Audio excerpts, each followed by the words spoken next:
Fala galera do canal Elite Oculta, quem não me conhece, eu sou o Fael Portinari. E antes de começar o vídeo, eu quero falar de uma novidade aqui rapidinho para vocês. Agora galera, eu estou com um canal de Free Fire. Este canal aqui ó, Faelzinho do Free Fire. Então você ainda que não é inscrito, corra lá e se inscreva. Que vai estar tendo vídeo toda semana, o link está aqui na descrição do vídeo. Então não se esqueçam de se inscreverem e clicar o sininho das notificações. Então galera, faça como a Lilith, ela já se inscreveu no canal e não perde um vídeo, não é Lilith? Eu não perco um vídeo. Então vão lá, corra, se inscrevam. Agora, vamos para o vídeo.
Boa noite. Sabe, o mundo deveria ser mais justo, mas infelizmente não é. E hoje eu vou contar a história de como as coisas saíram do controle da minha vida. E de como perdi tudo, e de como levei a minha vida já não muito boa à total ruína. Bem, eu me chamo Marcelo e sou natural da cidade de São Paulo. Mas na época deste relato, eu morava numa fazenda com a minha esposa no interior de Goiás, na fazenda dos pais dela. Fui morar lá, pois a minha esposa estava grávida e queria dar à luz nas terras dos pais dela no Goiás. Era praticamente um sonho da vida dela dar à luz na fazenda onde o pai dela cresceu e viveu a vida toda. Em meados de 1990, eu, um filho de empresário do ramo de automóveis, casado com a filha de um falecido, porém muito renomado dono de fazendas e líder em exportação de grãos no estado do Goiás, a união de duas pessoas bem-sucedidas era uma união que, além de muito amor, representava a união de dois mercados e duas famílias de empresários bem-sucedidas. Acontece que nem ela e nem eu éramos muito religiosos, bem diferente de nossos pais, que eram bem religiosos. E muito por conta disso, quando a minha esposa, enfim, deu à luz, havia uma pressão imensa por conta da minha sogra e dos meus pais para que a criança fosse batizada assim que nascesse. Eu sempre achei estranho essa pressão da minha sogra, mas como ela era uma pessoa muito mais religiosa que o normal, eu relevei e deixei que ela tomasse as próprias decisões e escolhas acerca disso, pois eu jamais interferi nesse assunto, e não seria agora que eu interferiria. Bem, era uma noite quente de julho no Cerrado Goiano, e eu estava com todos os outros homens da fazenda num bar, jogando baralho e tomando umas doses de cachaça. pois era esse o passatempo e a diversão da fazenda naquela época.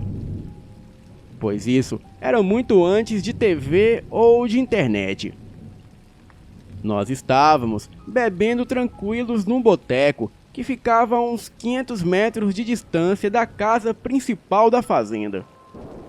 Ouvi então um movimento estranho e os cachorros da fazenda estavam agitados, como se latissem com algo e corresse o acompanhando dentro da mata.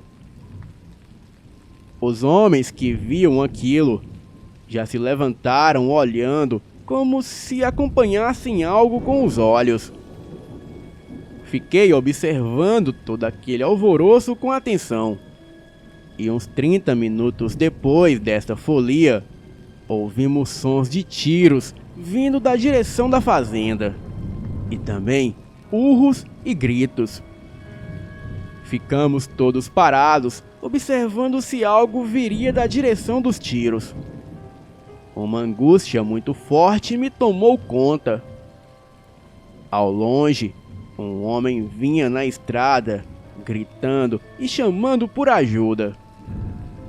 O homem estava todo mordido e arranhado como se tivesse sido atacado por algum animal. E quando ele chegou no bar, se sentou na calçada chorando com as mãos cheias de sangue. Todos os homens perguntavam sobre o que havia acontecido. Mas aquele homem não falava nada com nada.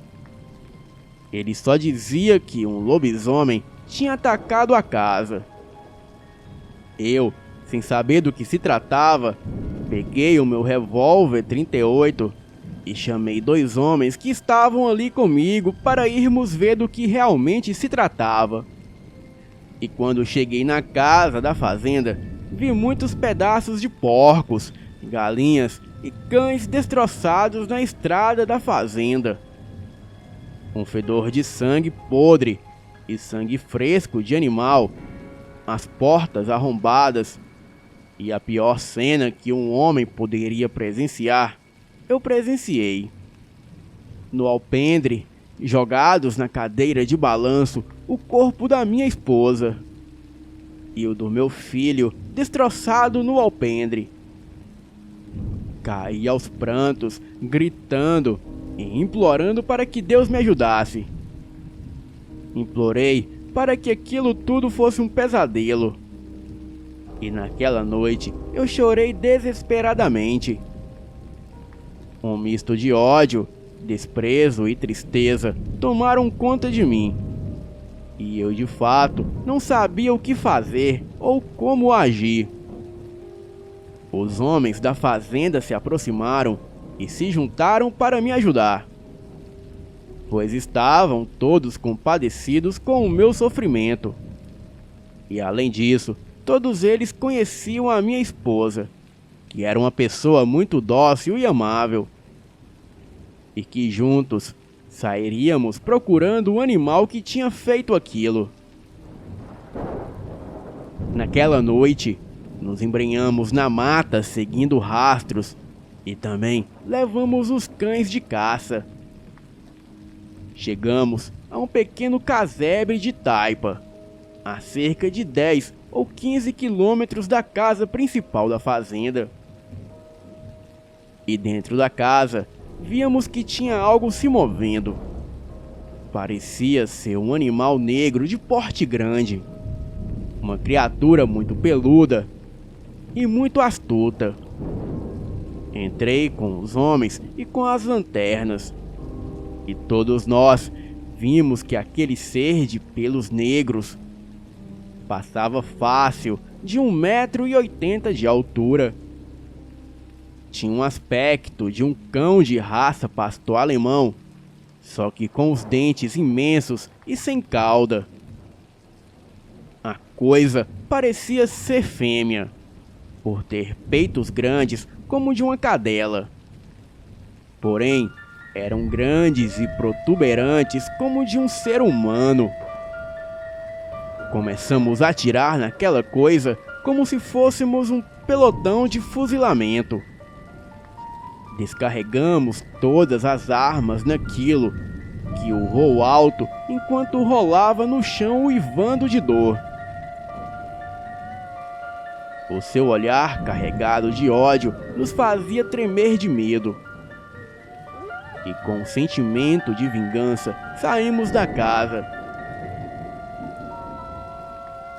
Ouvi quando algo saiu correndo de dentro da casa e os cães acompanhavam aquilo mata dentro. Era terrível, pois nós descarregamos todas as armas. Como aquilo era possível? Saímos da mata correndo, trazendo conosco os cães que davam para levar. O restante acompanhava e brigava com aquela criatura dentro da mata. Com muito medo, eu voltei para casa. As pessoas e algumas mulheres cuidavam dos corpos, e eu chorei muito mais do que antes. Fiquei sentado na mesma cadeira onde a minha esposa havia sido morta. Bem, já estava o sol quase raiando, quando vi ao longe a figura da minha sogra vindo nua, toda machucada, da direção da mata. E foi aí que me toquei que não tinha visto ela antes.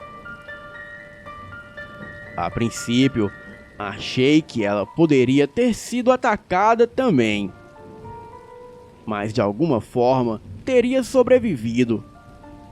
Entretanto, assim que ela se aproximou, ela começou a falar umas coisas que abriram os meus olhos. Ali, na frente de todos, ela começou a dizer que a culpa era minha. Que a minha teimosia em não batizar a criança fez com que ela ficasse sem controle. E por último, ela me disse que se eu tivesse batizado o garoto, tudo estaria bem, e nada disso teria acontecido.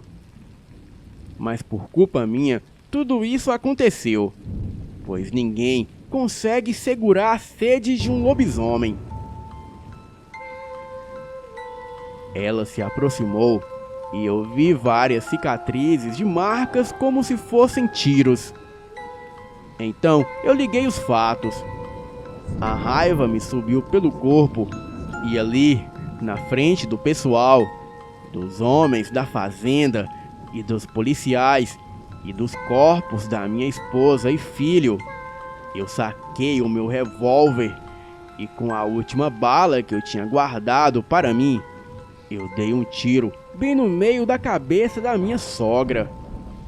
Ela ainda soltou um gemido muito parecido com o uivo. E assim, eu fui preso em flagrante ali mesmo.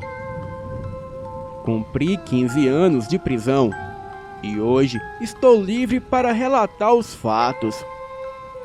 Boa noite.